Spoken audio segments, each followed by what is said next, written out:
Là, c'est un véritable investissement, c'est acheter de la pleine terre et ouvrir un jardin qui n'a jamais été ouvert au public.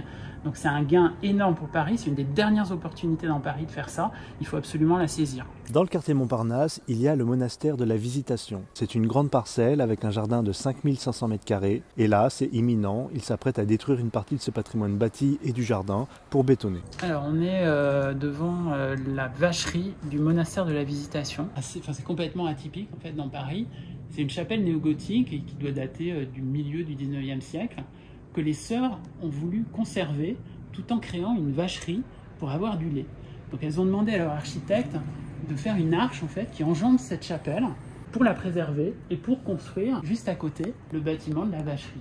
La claustra qu'on voit ici, donc ce mur en briques ajourées, a été fait à la demande de l'évêché pour cacher les sœurs en fait, des immeubles qui sont de l'autre côté de la rue du Cherche-Midi. Voilà. Et donc là, un peu plus loin dans le jardin, donc, il y avait un clapier, il y avait un poulailler qui a été construit à la même époque, toujours en briques rouges. C'était vraiment l'idée était d'être en autarcie complète et d'avoir une vraie production agricole dans Paris avec du lait, des œufs, de la viande, voilà, tout ce qu'il fallait. Donc des choses très modernes, un circuit court par excellence. Donc tout ça doit être détruit pour construire des immeubles.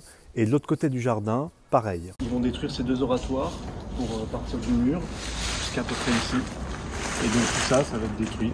On est devant le mur de l'ancien hôtel de Clermont-Tonnerre, donc vers 1770, côté rue du Cherche-Midi. Côté rue du Cherche-Midi. Et on voit donc ces deux pilastres cannelés qui sont aussi vers 1770. Qui vont être détruits. C'est émouvant parce qu'évidemment c'est un mur de jardin, il n'y en a quasiment plus dans Paris. Toute cette partie-là va être démolie et remplacée par évidemment un immeuble beaucoup plus haut. La demande, c'est sauvegarder ce jardin qui existe et lui donner une nouvelle vie qui pourrait être celle d'une ferme urbaine pédagogique, puisque c'était sa vocation initiale. C'est toujours préférable d'ouvrir un nouveau jardin public dans Paris plutôt que de faire même du logement. Ce qui est extraordinaire avec un jardin, c'est que ça profite à tout le monde. Voilà. Les vieux, les jeunes, les pauvres, les riches.